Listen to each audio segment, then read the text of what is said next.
সকালবেলাটা দেখা যায় যে যদি আমি একটু ভালো করে না খেতে পারি সেদিন আমার সারা দিন আমি ঘুরি, মাথা ঘুরে, দুনিয়া ঘুরে, একদম অভ্যাস হয়ে গেছে। বিশেষ করে সকালে যদি পেটটা খালি থাকে আর আমি কাজে বের হই, নির্ঘাত আমার সেদিন মানে আমি সিক হবই হব। তো পরোটারও দেখা যায় যে পরোটা সব সময় খাওয়া হয় না, মাঝে মাঝে খাওয়া হয়। আর পরোটাটাই সব সময় চেষ্টা করি যে হালকা একটুখানি করে ঘি ব্যবহার করতে। এটা অবশ্যই খুব বেশি ঘি ব্যবহার করা হয় না। আর মাঝে মাঝে ঘিয়ের সাথে একটু সয়াবিন তেল মিক্স করে নেওয়া হয়, যেটা আমাদের করা হয় আর কি। আর বাকিটা তো হচ্ছে পছন্দ, বাচ্চাদের অবশ্যই একদম ঘিয়ে মুচমুচে করে ভেজে দিই। আমি ভাজলে তখন একটু হালকা করে এভাবে করে ভেজে নিই।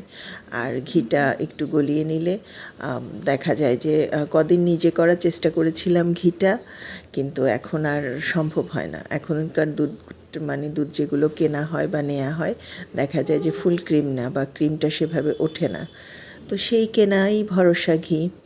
আর হচ্ছে সেই রেগুলার এখন হার্বস দিয়ে চা খাওয়া হয়। সকালে আমার বড় একটা মগ, আর সন্ধ্যায় একটা খাওয়া হয়। বিভিন্ন রকম হার্বস দিয়ে খাই, যত রকম হার্বস আছে যেগুলো স্বাস্থ্যের জন্য ভালো, বেনিফিটেড, মোটামুটি চেষ্টা করি লিকার চায়ে দিয়ে খেতে। শুভ সকাল সবাইকে, আসসালামু আলাইকুম।